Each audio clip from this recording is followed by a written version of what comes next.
नमस्कार दोस्तों, मैं सुनील कुमार आपका स्वागत करता हूं आपके अपने चैनल क्या ऐसा होता है में। दोस्तों, अगर आपकी कुंडली में काल सर्प दोष है तो आप सबसे पहले कुछ चीजों का चयन करते हैं। मुझे ये पूजा कब करानी चाहिए जिससे कि मुझे उस पूजा के सर्वोत्तम परिणाम मिल सकते हैं। ठीक है, उसके मुहूर्त कौन से होते हैं और उससे संबंधित जो जानकारी आप पाना चाहते हैं दोस्तों, वो मैं अपनी वीडियो के माध्यम से आपको अभी तक मैं शेयर कर चुका हूं। काल सर्प दोष की मुक्ति के लिए जहां तक मैं समझता हूं, जो लोगों की मान्यता है या फिर जैसे कि कुछ चीजें हमने देखी हैं उसके अनुसार काल सर्प दोष की पूजा के लिए महाशिवरात्रि, अक्षय तृतीया या फिर नाग पंचमी या फिर सावन के महीने की एक अहम भूमिका होती है। और ज्यादातर जो लोग होते हैं वो इन मुहूर्तों में पूजा करवाना पसंद करते हैं। उनकी इच्छा होती है कि मैं नाग पंचमी पूजा करवाऊं, लेकिन कुछ परिस्थितियां ऐसी होती हैं जिसकी वजह से लोग सही जगह सही विधि से अच्छी तरह से पूजा करवाने से वंचित रह जाते हैं।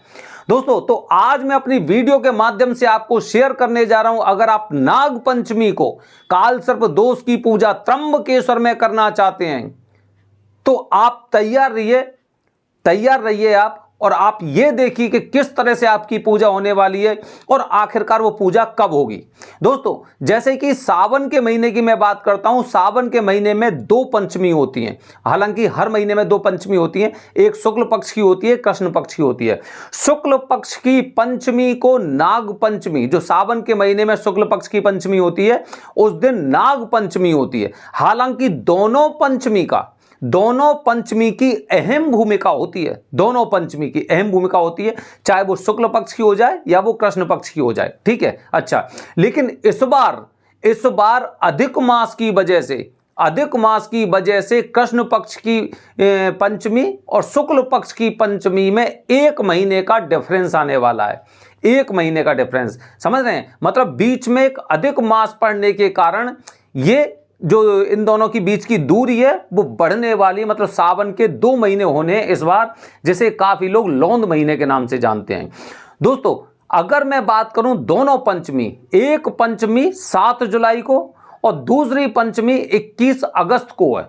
ये दो पंचमी सावन की जो सर्वोत्तम फल देने वाली होती हैं। ठीक है, अच्छा, जो 21 अगस्त को पूजा कराना चाहते हैं, जो लोग 21 अगस्त को अकेले में प्राइवेट पूजा नई सामग्री से वरदानी पंडित जी द्वारा कराना चाहते हैं, वो पूजा नहीं करा सकते। क्यों नहीं करा सकते? क्योंकि उस समय बहुत ज्यादा भीड़ होने वाली है।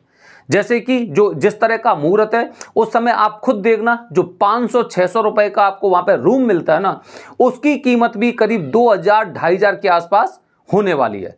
ठीक है, अच्छा, तो दोस्तों, अगर आप प्लान बना रहे हैं कि आप 21 अगस्त को काल सर्प दोष की पूजा त्र्यंबकेश्वर में, मतलब नाग पंचमी को करने वाले हैं, तो आप पहले से इन बातों का ध्यान रखिए कि आपकी पूजा स्पेशल या प्राइवेट पूजा नहीं हो सकती, संभव ही नहीं है। अच्छा, तो पूजा कैसे करा सकता हूं मैं? अगर नाग पंचमी को मुझे पूजा करनी तो मैं कैसे करा सकता हूं?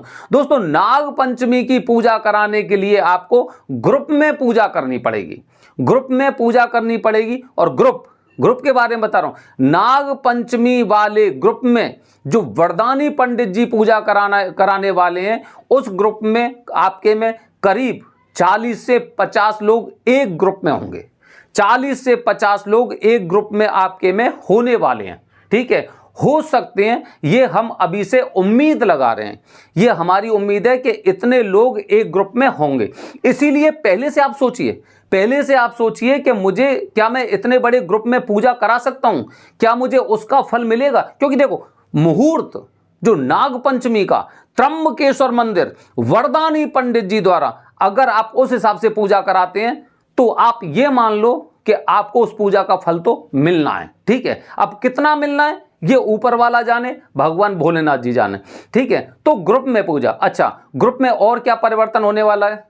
ग्रुप की पूजा में जब नाग पंचमी को 21 अगस्त को होगी तो उसमें जैसे कि अभी आप अपने सामने देखते हैं चौकी, जो 5 चौकी लगती हैं, उन 5 चौकी की जगह आपके सामने 3 चौकी आपको दिखाई देने वाली हैं।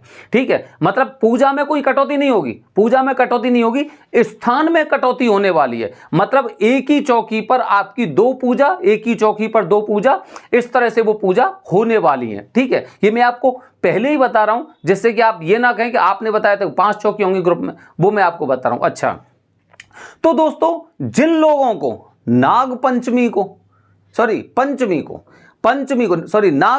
को अगर जिन्हें किसी को अगर प्राइवेट पूजा करानी है, तो उसी के समान सर्वोत्तम फल के लिए 7 जुलाई को ये लोग पूजा कर सकते हैं और करते हैं लोग। मैंने देखा है, आप इस बार भी देखना, 7 जुलाई का जो दिन है, सावन की पंचमी, कृष्ण पक्ष की पंचमी को भी उतना ही फल मिलने वाला है जितना फल आपको नाग पंचमी को मिलता है, बल्कि उससे ज्यादा फल मिलने वाला है। ज्यादा फल क्यों मिलने वाला है? क्योंकि इस पंचमी को आप अकेले में पूजा करा सकते हैं, अकेले में पूजा करा सकते हैं, जो नई सामग्री से पूजा होगी, नई सामग्री से। उस वाली पंचमी को संभव नहीं है कि नई सामग्री से पूजा हो जाए, वो आपकी पूरी पूज्य सामग्री से पूजा हो सकती है।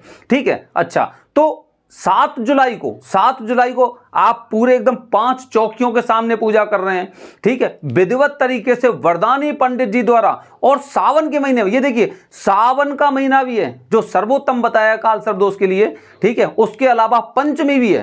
देखिए, पंचमी का महत्व तो अलग नहीं होता है। ठीक है, नाग पंचमी बोलिए आप, चाहे उसे ऋषि पंचमी बोलिए, पंचमी का एक अलग महत्व होता है। ठीक है, और जहां पर एक ऐसे स्थान पर जहां पर ब्रह्मा, विष्णु और महेश साक्षात रूप से, मतलब त्रिदेव बैठे हुए हैं, जो स्थान कालसर्प दोष के लिए सर्वोत्तम बताया गया है, अगर आप सावन के महीने में उस जगह पूजा करा रहे हैं, तो फिर आपकी पूजा, तो ये मानिए कि वो पूजा आप खुद धन्य हैं कि ऐसे क्षेत्र में जाकर आप उस समय पूजा करा रहे हैं सावन के महीने में, पंचमी वाले दिन। तो दोस्तों, जो लोग भी एकांत में पूजा सावन के महीने में पंचमी को कराना चाहते हैं, या फिर जिनका उद्देश्य ऐसा है कि वो लोग नाग पंचमी को पूजा करानी है, वो लोग 7 जुलाई का प्लान कर सकते हैं। 7 जुलाई को आप पूजा करवा सकते हैं वरदानी पंडित जी से।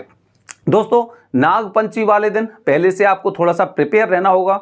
जितनी भीड़ आपकी 21 अगस्त वाली नाग पंचमी को है, उतनी ही भीड़ 7 जुलाई जो कृष्ण पक्ष की पंचमी है, सावन की पंचमी है, उस दिन रहने वाली है। जब भी आप अपने घर से निकलें तो ध्यान रखना, बजट का आपको ध्यान रखना है। रूम आपको महंगे मिलने वाले हैं, रूम आपको जो वहाँ पे जो 500, 600, 700 रुपए वाले रूम है ना, वो आपको महंगे मिलने वाले हैं। ठीक है, आपको हो सकता है वहां पे कुछ खाना भी महंगा मिले। अपने साथ हमेशा कुछ खाने पीने की चीजें अवश्य लेके जाइए जब कहीं आप ऐसी जगह जाते हैं, क्योंकि हमें पहले से पता है, जैसे कि हम लोग गए थे, हम कुंभ में गए। ठीक है, या फिर अभी मैं हाल में ये बद्रीनाथ गया था। बद्रीनाथ जाते जाते रास्ते में आप देखिए पहाड़ों पे ही बस चलती रहती है। अब रास्ते में बस वाला नहीं रोकेगा, बस वाला 2 या 3 स्टॉपेज देता है, और 2 और 3 स्टॉपेज लेने के बाद 4-4, 5-5 घंटे लगातार वो बस चलती है आपकी। रास्ते में आपको कोई दुकान दिखाई नहीं देने वाली, आपका मन कर रहा है कुछ खाने पीने का।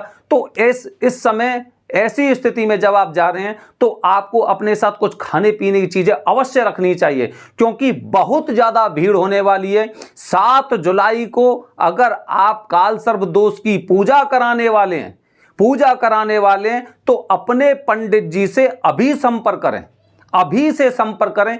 एक चीज और बता रहा हूं, जब ये ऐसे कुछ मुहूर्त होते हैं, तो बहुत सी बार ऐसा होता है कि गुरुजी आपसे कुछ एडवांस लेने का प्रयास करते हैं। ठीक है, आप एडवांस दें, लेकिन ज्यादा अमाउंट नहीं दें।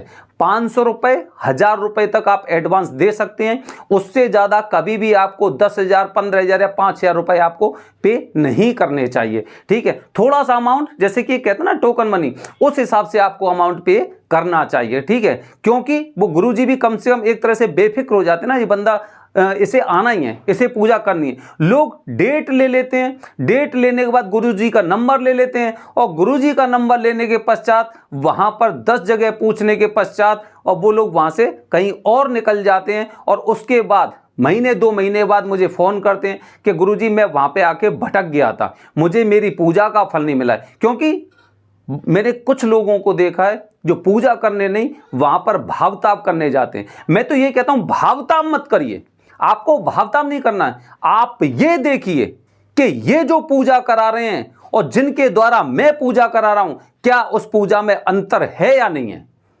ये गुरुजी और वो गुरुजी दोनों में से यहां का रहने वाले वरदानी पंडित जी कौन से हैं, विधिवत तरीके से पूजा कौन करा रहे हैं, ये चीजें आपको देखनी चाहिए। पैसा तो आप घर में, परिवार में, सब जगह देखते ही रहते हैं, ऑफिस में देखते रहते हैं, उसे कम से कम तीर्थ स्थलों पे ना देखें। बने रहिए हमारे चैनल के साथ दोस्तों। आने वाले वीडियो में आपको बताने वाला हूं, जब आप त्र्यंबकेश्वर जाते हैं पूजा कराने के लिए तो आपके कुछ सवाल रहते हैं, वो सवाल कौन से हैं, उनके जवाब हम आपको देंगे। हर हर महादेव।